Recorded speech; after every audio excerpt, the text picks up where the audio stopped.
Laws पे move करती है, या बॉडी में जो मोशन हो रहा है वो किन लॉज पे बेस्ड है, उनके बारे में हम पढ़ने जा रहे हैं।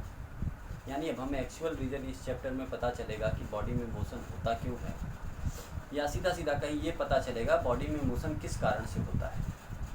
ठीक है, तो आइए आज इसके बारे में हम लोग देखते हैं। तो इसमें शुरुआत होती है फोर्स से। What is force? फोर्स क्या है? देखिए, ये कोई एक बॉडी है जिसका मास m है। इस बॉडी पे हमने फोर्स लगाया। ये बॉडी प्लेस A से B पर डिस्प्लेस हो गई, A से B पे डिस्प्लेस हो गई, यानी A से B पर पहुंच गई ये। क्लियर? ठीक है, फिर हमने यहाँ से इस पे फोर्स लगाया इस तरफ, तो फिर ये बॉडी B से A पर आ गई। ठीक, एक दूसरा एग्जांपल है, ये एक दीवार है, वॉल। इस वॉल पे हम फोर्स लगा रहे हैं, ये वॉल कहीं नहीं जा रही है, लेकिन लगातार हम कोशिश कर रहे हैं कि ये वॉल डिस्प्लेस होकर के कहीं और निकल जाए, या कुछ डिस्प्लेस हो जाए, ठीक, या टूट जाए। तो कहने का मतलब ये है कि ये जो फोर्स है ये कर क्या रहा है। एक चीज़ और देखिए, आप साइकिल का हैंडल है, साइकिल का हैंडल है, ये देखिए, ये कुछ इस तरीके से होता है। ठीक, आप यहाँ से पकड़ते हो इसको, उसके बाद जैसे इस पे फोर्स लगाते हो तो साइकिल के अंदर क्या हो जाता है, टेढ़ा हो जाता है। आप डायरेक्शन चेंज कर लेते हो। क्या बिना फोर्स लगाए ये पॉसिबल है कि आप साइकिल का हैंडल चेंज कर लो, सॉरी डायरेक्शन चेंज कर लो? जी नहीं, ऐसा बिल्कुल नहीं हो सकता। क्लियर?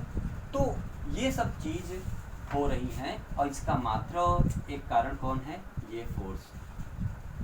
ठीक, तो इसका मतलब क्या है कि अगर हमें ये जानना है कि बॉडी डिस्प्लेस कैसे हो रही है, बॉडी का डायरेक्शन चेंज करना हुआ, बॉडी का डायरेक्शन चेंज करना हुआ, या उसकी पोजीशन चेंज करनी हुई, या शेप चेंज करना हुआ, उसकी जो कोशिश कर रहा है वो कौन कर रहा है? ये फैक्टर। ये जो एफ फैक्टर है जो ये लग रहा है इस बॉडी पे, ये जो फैक्टर है जो इस बॉडी पे लग रहा है, जो इसको पुश कर रहा है या पुल कर रहा है, जिसके कारण बॉडी की पोजीशन चेंज हो रही है, या चेंज होने की बॉडी कोशिश कर रहा है, अपनी पोजीशन को चेंज करने की कोशिश कर रहा है। तो ये सभी जो कारण है, सॉरी, इन सभी चीज़ों का जो कारण है वो है फोर्स। क्लियर? तो यही हमको जानना है। जनरली डेफिनेशन आप देखते हो तो डेफिनेशन में क्या दिया जाता है कि पुश और पुल कॉल्ड फोर्स, पुश और पुल,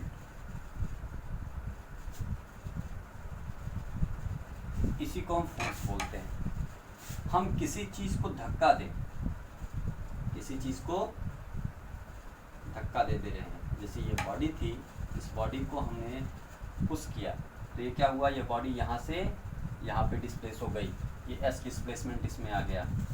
क्लियर? या एक बॉडी यहाँ पे थी, इस बॉडी पे हमने फोर्स लगा के खींच लिया, ये बॉडी यहाँ पे चली गई। क्लियर? या एक दीवार था, इस पे हम फोर्स लगा रहे हैं, लेकिन ये दीवार कहीं जा नहीं रहा, लेकिन लगातार हम कोशिश कर रहे हैं ना। तो केवल इतना कर देने से कि धक्का या खिंचाव, यानी पुश और पुल कॉल्ड फोर्स, केवल इतना कर देने से हमारी बात पूरी नहीं हो जाएगी। हमको ये भी कहना पड़ेगा कि अगर बॉडी ये ट्राई कर रहा है खींचने के लिए या धक्का देने के लिए ट्राई कर रहा है, तो भी उस टाइम पे वो फोर्स अप्लाई कर रहा है। इसका मतलब ये है कि बॉडी डिस्प्लेस हो या न हो ये जरूरी नहीं है। क्लियर? जरूरी ये है कि अगर वो कोशिश कर रहा है, कोशिश करने पे बॉडी डिस्प्लेस हो गई तो भी ठीक है, नहीं हुआ तो भी ठीक है, लेकिन वहाँ पे एक फोर्स लग रहा है। क्लियर? तो ये ध्यान दीजिएगा। तो हम डेफिनेशन को लिखेंगे कैसे?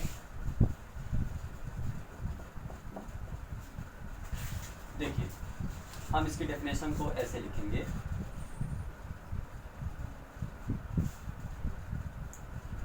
फोर्स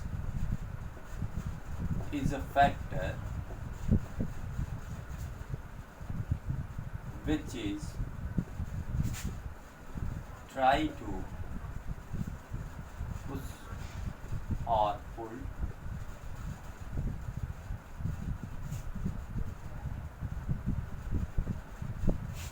ठीक है। फोर्स एक फैक्टर है जो कोशिश करता है धक्का या बचाव करने की कोशिश करता है। क्लियर? कभी कभी इस कोशिश में वो सफल हो जाता है, कभी कभी सफल नहीं होता है। वो डिपेंड करता है कि हम कितना फोर्स किस बॉडी पे लगा रहे हैं। सपोज एक बहुत बड़ा सा ट्रक है, इस ट्रक को अगर हम अकेले चाहें कि इसको धक्का दे करके इसको इस जगह पे प्लेस कर दें तो ये पॉसिबल नहीं है, हमको बहुत सारे लोग चाहिए होंगे, क्योंकि जितना फोर्स हम इस ट्रक पे अप्लाई कर रहे हैं वो सफिशिएंट नहीं है इस बॉडी की इनर्शिया को ब्रेक करने के लिए, इस बॉडी को डिस्प्लेस करने के लिए इतना सफिशिएंट नहीं है। दैट्स वाई हम इसकी पोजीशन को नहीं चेंज कर पा रहे हैं। क्लियर? तो खूब ध्यान से समझिएगा, यानी अगर बॉडी पे फोर्स लग रहा है तो एक्चुअल में ये बॉडी पे फोर्स लगाने पे हो क्या रहा है, ये बॉडी इस बॉडी की पोजीशन को चेंज करने की कोशिश कर रही है। तो यहाँ से एक डेफिनेशन और हम बना सकते हैं। क्लियर? बॉडी की पोजीशन तभी चेंज होगी जब वहाँ पे सफिशिएंट फोर्स होगा, और इतना फोर्स होना चाहिए जो उस बॉडी की इनर्शिया को ब्रेक कर सके। हम इसके बारे में आगे बात करेंगे कि इनर्शिया क्या होता है, तब हम आपको इस चीज़ के बारे में बताएंगे। इसके जस्ट बाद वाला टॉपिक वही है। दूसरा डेफिनेशन इसको हम कैसे कर सकते हैं कि force is a factor which is try to change the position of body। ठीक है? बहुत लोगों की कंप्लेन थी कि हम बहुत छोटा लिखते हैं, इसलिए हम थोड़ा बड़ा लिखने की कोशिश कर रहे हैं। क्लियर? तो देखिए, force is a factor which is try to change the position of body. Force क्या है? एक ऐसा फैक्टर है जो बॉडी की पोजीशन चेंज करने की कोशिश करता है। सेम डेफिनेशन ये भी है वो भी, दोनों का मतलब वही है, बस वर्ड चेंज हो गए हैं। क्लियर? ये वाली जो डेफिनेशन है, ये वाली डेफिनेशन हमको कहीं और से मिली है। अभी इस डेफिनेशन को मैं स्टार इसलिए बना रहा हूँ क्योंकि ये डेफिनेशन को अभी हम आगे मेंशन करेंगे फर्स्ट लॉ ऑफ मोशन में। क्लियर? क्योंकि ये डेफिनेशन जो हमको मिली है ये फर्स्ट लॉ ऑफ मोशन से मिली है। पहले हमारे पास जो डेफिनेशन थी वो ये थी कि किसी बॉडी को पुश करें या पुल करें वही क्या होगा, फोर्स होगा। लेकिन यहाँ पे पुश और पुल, ओके। लेकिन यहाँ पे ये वाली जो डेफिनेशन है ये इससे ज़्यादा करेक्ट या क्लियर डेफिनेशन है फोर्स की, ओके। अब ध्यान से देखिए, ये हो गया फोर्स की डेफिनेशन। अब फोर्स के बारे में कुछ बातें और जान लेते हैं। जैसे force is a vector quantity. Force is a vector quantity. ठीक, फोर्स एक वेक्टर क्वांटिटी है। फोर्स एक वेक्टर क्वांटिटी है। वेक्टर जैसे ही आया आपको याद होना चाहिए, इसका मतलब इसके पास मैग्नीट्यूड तो होता ही है, प्लस क्या भी होगा, डायरेक्शन ऐड होगा। क्या होगा? डायरेक्शन ऐड होगा। इसके साथ साथ ये भी ध्यान देंगे कि ये जो फोर्स है ये लॉ ऑफ वेक्टर को भी फॉलो करेगा। क्लियर? यानी जो एडिशन होगा या सब्सट्रैक्शन होगा फोर्स का वो according to law of vector. ठीक है? लॉ ऑफ वेक्टर आप पढ़ेंगे, law of parallelogram, law of triangle, ये सब सारी चीज़ें हैं और बहुत सारे नियम हैं। क्लियर? तो उसको हम आगे वाली क्लासेस में देखेंगे। 12th में आप पहुँचेंगे तो भी 11th में आप पहुँचेंगे तो आप इसको देखोगे। ठीक है? लेकिन यहाँ पे हम थोड़ा सा मेंशन कर देंगे किस तरीके से होता है। क्लियर? अच्छा, ये दूसरी चीज़, अगर कहीं पे फोर्स लग रहा है तो हम कैसे फोर्स को डिफाइन करेंगे, यानी how to define a force on a point. ठीक है? किसी एक पॉइंट पे फोर्स लग रहा है, इसको हम कैसे डिफाइन करेंगे ये हम जानते हैं। चलिए इसके लिए एक एग्जांपल लेते हैं हम। एक ब्लॉक है, ये एक क्यूब है। ठीक, क्यूब ले लिया हमने, A B C D E F G, हमने नाम रिश्ता दे दिया। ओके, ये डॉटेड लाइनें जो हैं ये डॉटेड लाइनें का मतलब होता है कि ये लाइनें हमको दिख नहीं रही है, लेकिन ऐसा है पीछे से अगर देखेंगे तो। क्लियर है? तो जो चीज़ अगर 3D फिगर में जो चीज़ें हमें नहीं दिखती हैं सामने से देखने पर, हम उनको डॉटेड लाइन से शो करते हैं। क्लियर? ये ध्यान दीजिएगा, फिगर में इसीलिए डॉटेड शो किया जाता है। आपको ध्यान से देखिए, सपोज हम इस पे फोर्स अप्लाई कर रहे हैं इस पॉइंट P पर, एक फोर्स अप्लाई कर रहे हैं F, ठीक है। अब हमसे बोला गया कि इस P पॉइंट पे फोर्स लग रहा है या इस बॉडी पे फोर्स लग रहा है, इस बॉडी पर, और इस बॉडी पे जो फोर्स लग रहा है आप उसको डिफाइन करें कि इस बॉडी पे ही फोर्स लग रहा है। क्लियर? अब खुद ध्यान से देखो, तो अगर सबसे पहले हमसे बोला जाए कि फोर्स लगा रहे हैं, तो सबसे पहला ही क्वेश्चन होगा कि भाई कितना फोर्स आप लगा रहे हैं, ये हमारा क्वेश्चन है। अब इसको हम लोग डिफाइन करेंगे, तो सबसे पहले हमें ये पता होना चाहिए कि कितना फोर्स हम अप्लाई कर रहे हैं, यानी मैग्नीट्यूड ऑफ फोर्स।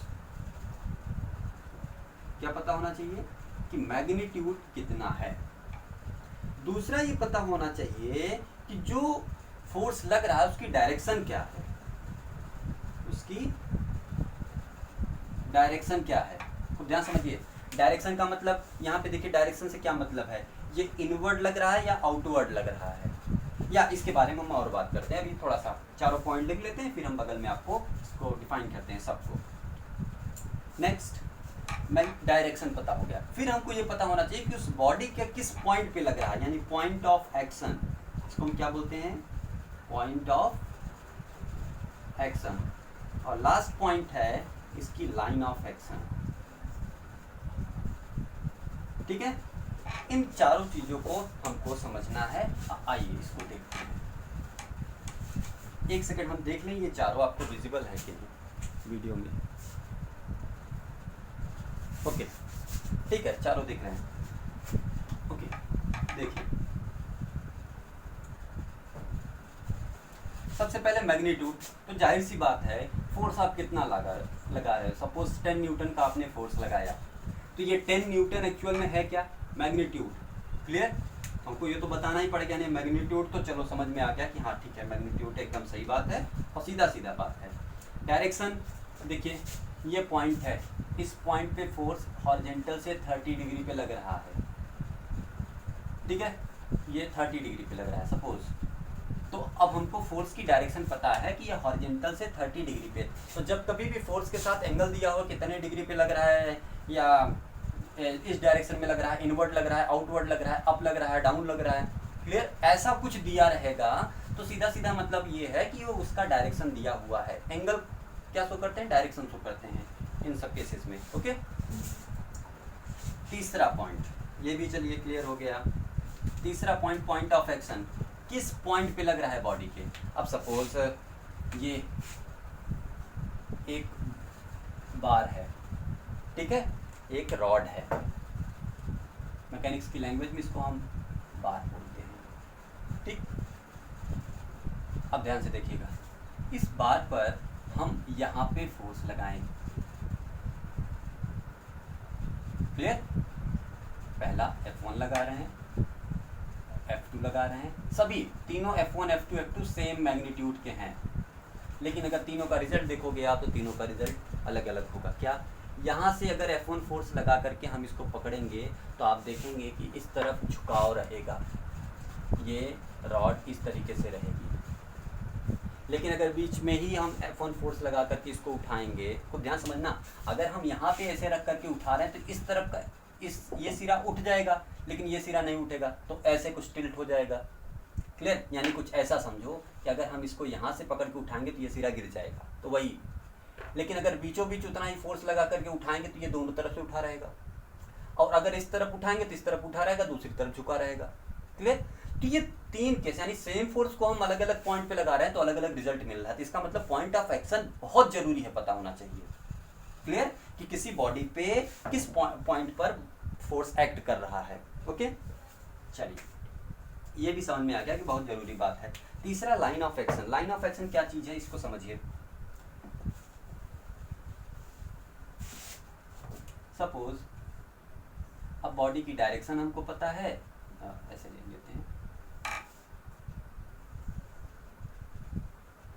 बॉडी की डायरेक्शन हमको पता है, सॉरी फोर्स की डायरेक्शन हमको पता है, मैग्नीट्यूड पता है, तो मैग्नीट्यूड हमने चलिए ले लिया, 10 न्यूटन का फोर्स है जो सीधे इस डायरेक्शन में लग रहा है, क्लियर, और इस डायरेक्शन में लग रहा है, चलिए हमने मान लिया ऐसे ईस्ट वेस्ट नॉर्थ साउथ किधर ही लग रहा होगा, ठीक है। अभी ध्यान से देखो, तो ये फोर्स इस डायरेक्शन में लग रहा है ना, कलर चेंज कर रहे हैं, ध्यान से देखो, इस डायरेक्शन में लग रहा है, तो खूब ध्यान से देखो, इसका पॉइंट ऑफ एक्शन क्या है, पी, तो ये 10 न्यूटन का फोर्स पी पॉइंट पे लग रहा है, तो 10 न्यूटन का फोर्स जिस डायरेक्शन में लग रहा है उस डायरेक्शन में उसके पॉइंट ऑफ एक्शन से होकर के अगर हम एक लाइन खींच दें, तो ध्यान से समझो, इसको इतना ही बनाते हैं, इसके बाद बनाते हैं, ये जो फोर्स लग रहा है 10 न्यूटन का, जिस पॉइंट ऑफ एक्शन पे लग रहा है उस पॉइंट ऑफ एक्शन से होते हुए अगर एक इमेजिनरी लाइन हम खींच दें, ये आगे पीछे, इसी लाइन को हम बोलेंगे इसका लाइन ऑफ एक्शन। इस लाइन ऑफ एक्शन की प्रॉपर्टी बहुत गजब की है कि 10 न्यूटन के फोर्स को हम इसके किसी भी पॉइंट पे मान सकते हैं, क्लियर। इस लॉ को बोलते हैं ट्रांसमिबिलिटी ऑफ फोर्स। ट्रांसमिबिलिटी ऑफ फोर्स क्या होता है कि फोर्स अपने लाइन ऑफ एक्शन के किसी भी पॉइंट पे माना जा सकता है, कि फोर्स यहाँ पे भी लग रहा है, जैसे 10 हमने बोला कि 10 न्यूटन का फोर्स पी पॉइंट पे लगा रहे हैं, ये क्यू है, ये आर है, ये एस है, 10 न्यूटन का फोर्स अगर इस पी पॉइंट पे लग रहा है तो हम इस लाइन के क्यू आर एस जो भी पॉइंट है हम सब पे मान सकते हैं कि इस क्यू पे भी 10 न्यूटन का फोर्स लग रहा है, इस आर पे भी 10 न्यूटन का फोर्स लग रहा है, किसी भी पॉइंट पे इसके लाइन ऑफ एक्शन पे हम मान सकते हैं। ऐसा क्यों है, इसको ध्यान से समझो, अगर इस 10 न्यूटन के फोर्स को पी पॉइंट पे लगाए हैं और इस डायरेक्शन में लगाए हैं, तो ये बॉडी जब डिस्प्लेस होगी तो ये हमेशा इसी लाइन ऑफ एक्शन पे डिस्प्लेस होगी, ये एकदम क्लियर है, एकदम श्योर है ये बात, ये इसी लाइन ऑफ एक्शन पे डिस्प्लेस होती चली जाएगी आगे। सपोज अगर आप इस डायरेक्शन में लगाए होते फोर्स, एफ फोर्स लगाए हो, तो इसकी लाइन ऑफ एक्शन किधर हुई, इस तरफ हुई ना, तो ये बॉडी इधर डिस्प्लेस करना चाहेगा, क्लियर है कि नहीं। अगर फोर्स आप इस डायरेक्शन में लगा रहे हो तो ये बॉडी किस तरफ डिस्प्लेस करेगी, इस डायरेक्शन में, यानी बॉडी का जो डिस्प्लेसमेंट होगा या जो फोर्स का इफेक्ट होगा, जो फोर्स डिस्प्लेस कराना चाहेगा वो हमेशा यही चाहेगा कि हम अपने लाइन ऑफ एक्शन में डिस्प्लेस कराएं या डिस्प्लेस कराएगा, क्लियर। ये हमारा अरेंजमेंट हो, मुझसे कुछ दूसरा रिजल्ट ऐसा कुछ दिख रहा हो कभी, तो बात समझ में आया। तो लाइन ऑफ एक्शन भी बहुत जरूरी चीज है, ओके। तो ये चारों पॉइंट हमारे क्लियर हो गए कि फोर्स को डिफाइन करने के लिए, किसी बॉडी पे लग रहा है फोर्स, हम उसको डिफाइन करने के लिए प्रॉपर हमको ये 4 पॉइंट की जरूरत पड़ती है, जिसकी सहायता से हम बड़ी आसानी से किसी भी फोर्स को रिप्रेजेंट कर सकते हैं, ओके। अब इसको हम रिप्रेजेंट कैसे करेंगे, अब इसको हमें बताना चाहिए कि 10 न्यूटन का फोर्स ईस्ट डायरेक्शन में, जिस भी डायरेक्शन में हो, हम मान लेते हैं ईस्ट डायरेक्शन में पी पॉइंट पर बॉडी पर लग रहा है, जिसकी लाइन ऑफ एक्शन है एफ ए, ऐसे करके हम कुछ दिखा देंगे, जैसे ये हमने इसको इस तरफ दिखा दिया, इसको ए बी, तो इसकी line of action A B हमने मान लिया, क्लियर। तो इस तरीके से हम इसको पूरा फोर्स को डिफाइन कर दिए, ठीक है। अब आते हैं हम लोग टाइप ऑफ फोर्स के बारे में जानते हैं कि फोर्स कितने टाइप के होते हैं। तो अगर हम किसी चीज़ को क्लासिफाई कर रहे हैं तो सबसे पहले जरूरी है कि हम किस बेसिस पे क्लासिफाई कर रहे हैं उसको ध्यान दें। तो टाइप ऑफ फोर्स देखना है, देखिए टाइप ऑफ फोर्स, तो type of force on the basis of balance या balancing, on the basis of balancing पर अगर देखेंगे तो फोर्स 2 तरीके के होते हैं। Number 1 balance force, number 2 unbalance force, ठीक है। बैलेंस फोर्स क्या है, बैलेंस फोर्स देखिए ध्यान से, ये कोई बॉडी है M, इस बॉडी पे कई फोर्सेस लग रहे हैं, F1 F2 F3 F4, ये 4 तरीके के फोर्स, 4 फोर्स लग रहे हैं, चारों की डायरेक्शन अपनी अलग अलग है। और हम ये बोलें कि ये चारों फोर्स का रिजल्टेंट फोर्स, इन चारों फोर्स का रिजल्टेंट फोर्स, इन चारों के बराबर जो फोर्स होगा वही रिजल्टेंट फोर्स होगा, ठीक है। तो रिजल्टेंट फोर्स क्या होता है? रिजल्टेंट फोर्स या इक्विवेलेंट फोर्स, ठीक है, की जब बात की जाएगी तो इसका मतलब क्या होता है कि जितने भी फोर्स उस बॉडी पे लग रहे हो उन सभी फोर्सों के इक्विवेलेंट अगर कोई फोर्स एक हम ऊपर से लगा दें जो इन सभी के फोर्सेस के को मिला करके इन सभी के सम के बराबर होगा, तो वही उसका क्या होगा? Resultant force. इसको आरएफ से शो करते हैं, ठीक है, कहीं कहीं इसको नेट फोर्स भी बोलते हैं। तो ये आरएफ की बात कर रहे हैं। तो ये बोला जा रहा है कि अगर किसी बॉडी पे एक दो या दो से अधिक फोर्स लग रहे हों और उन सभी फोर्सेस का रिजल्टेंट फोर्स क्या हो? जीरो हो। क्या हो? जीरो, यानी सभी फोर्सेस का सम जो हो वो क्या हो? जीरो हो, तो हम कहेंगे कि बॉडी बैलेंस है और ये सभी फोर्स यानी F1, F2, F3, F4 ये सभी के सभी फोर्स बैलेंस फोर्स है, ठीक है।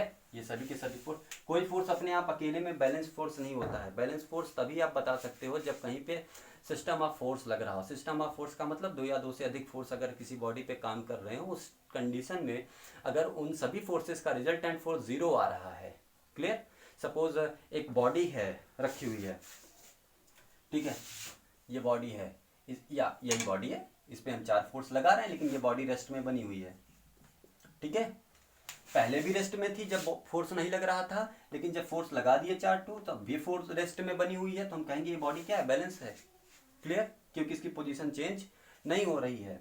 तो ये कहने का मतलब है कि बॉडी पे अगर रिजल्टेंट फोर्स जीरो है, that means body is in balance and the force act on body at that situation, उस समय जितने भी फोर्स इस पे एक्ट कर रहे होंगे वो सभी के सभी बैलेंस फोर्स होंगे एक दूसरे के लिए।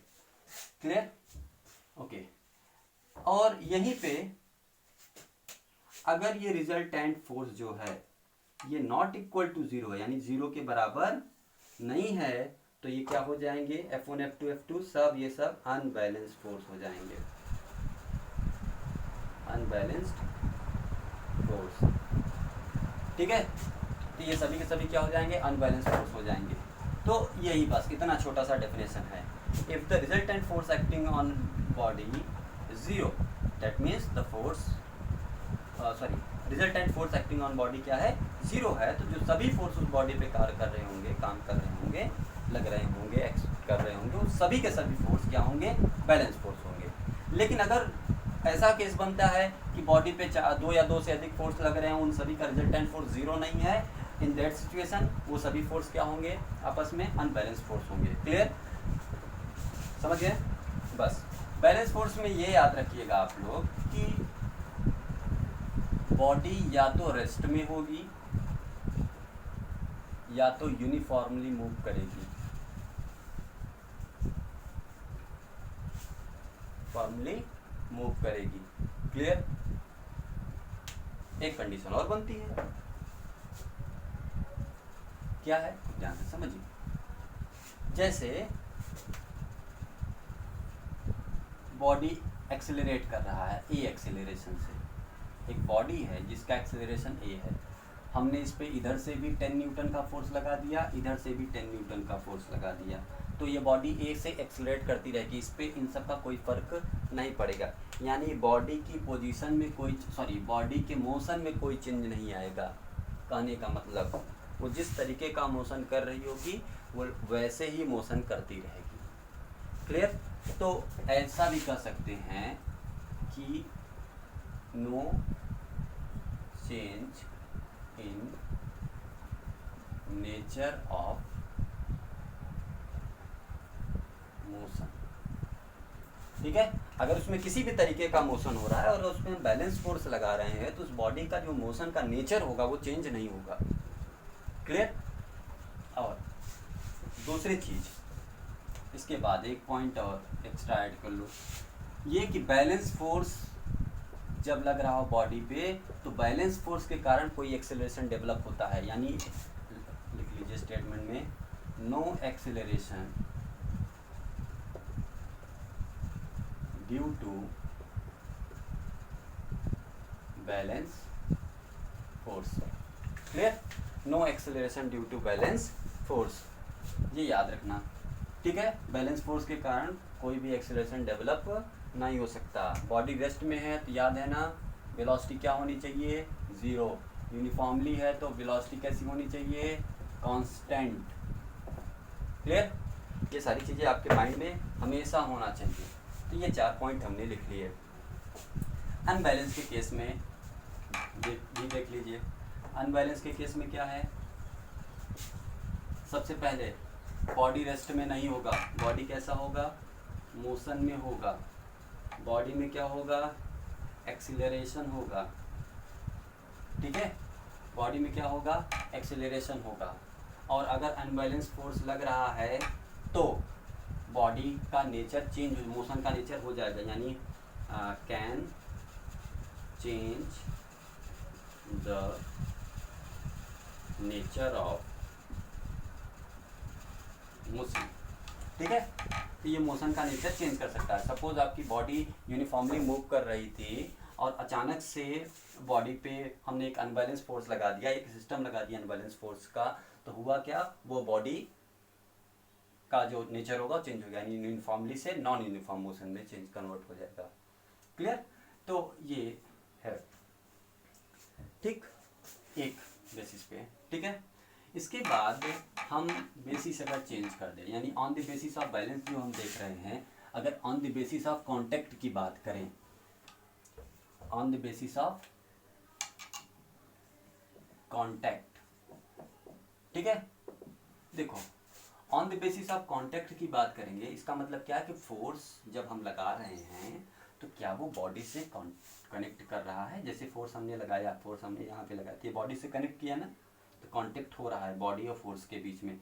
सपोज एक हम फोर्स लगा रहे हैं इतनी दूर से, इसका एग्जांपल क्या है, एक मैग्नेट रखा हुआ है, हम लोग खेलते हैं ऐसे, मैग्नेट रखा हुआ, दूसरे मैग्नेट को हम इतनी दूर लाएंगे तो ये मैग्नेट दूर भागने लगेगा, ऐसा देखा है हमने, ठीक है। सभी लोगों ने ये एक्सपीरियंस किया होगा, या नहीं किया होगा तो जानते होंगे, जनरली बहुत छोटी सी बात है। या एक कागज रख करके नीचे से कर रहे हैं, तो कागज एक्चुअल में तो मैग्नेट के बीच में कांटेक्ट नहीं है ना, लेकिन उस मैग्नेट के कारण ये इधर उधर हो रहा है। क्लियर, इवन कोई भी चीज़ अगर आप ऊपर फेंक दो या ऊपर से कोई भी चीज़ गिरती है तो नीचे गिरती है, नीचे क्यों गिर रही है, जाहिर सी बात है उसको कोई खींच रहा होगा। तो ग्रेविटेशनल फोर्स जो लग रहा है वो भी क्या है, नॉन कांटेक्ट फोर्स है, यानी कांटेक्ट वहाँ पे नहीं हो रहा है। तो इस बेसिस पे, कांटेक्ट के बेसिस पे अब हम फोर्स को डिफाइन करने, सॉरी फोर्स को क्लासीफाई करने जा रहे हैं। तो एक फोर्स हो गया कांटेक्ट फोर्स और एक हो गया नॉन कांटेक्ट फोर्स।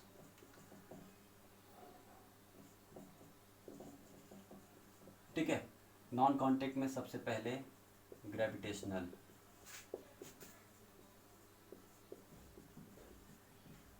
दूसरा मैग्नेटिक फोर्स, तीसरा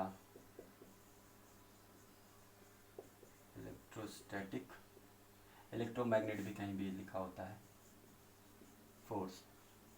चौथा हो गया इलेक्ट्रोस्टैटिक फोर्स, चौथा हो गया न्यूक्लियस फोर्स। न्यूक्लियस फोर्स में दो तरीके के होते हैं, एक वीक न्यूक्लियस फोर्स होता है और एक स्ट्रॉन्ग न्यूक्लियस फोर्स होता है। और कांटेक्ट फोर्स में फ्रिक्शन फोर्स, ठीक है, फ्रिक्शन फोर्स, मस्कुलर फोर्स,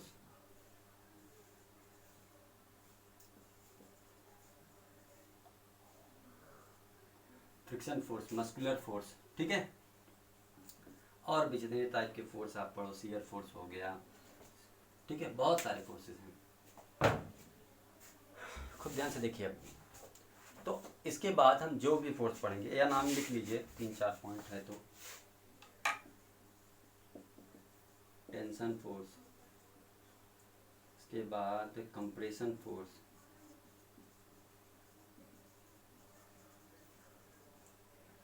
ठीक है, एक शियर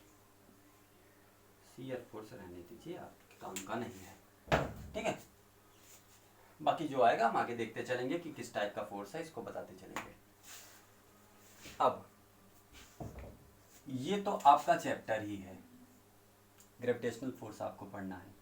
मैग्नेटिक फोर्स आप प्रीवियस क्लासेस में पढ़े हुए हैं। इलेक्ट्रोस्टैटिक फोर्स क्या है, जो फोर्स चार्ज के बीच में लगता है, यानी बिटवीन चार्ज।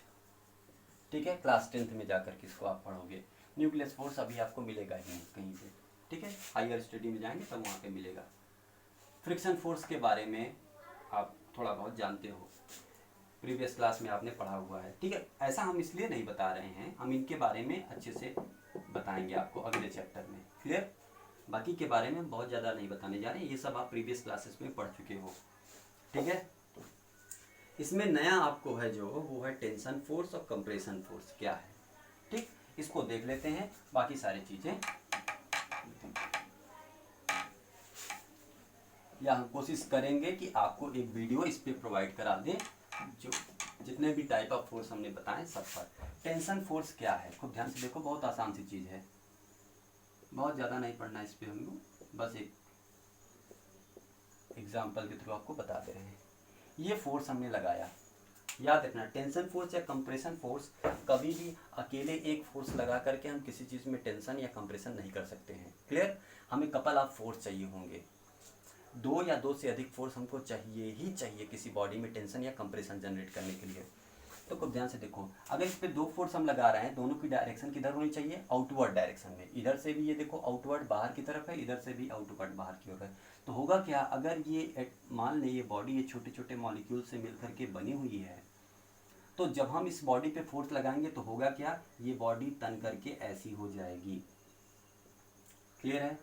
ये बॉडी खींच करके ऐसी हो जाएगी, तो होगा क्या, इन बॉडी के बीच में जो ये मॉलिक्यूल, बॉडी के मॉलिक्यूल्स के बीच में जो गैप था वो बढ़ गया, क्लियर।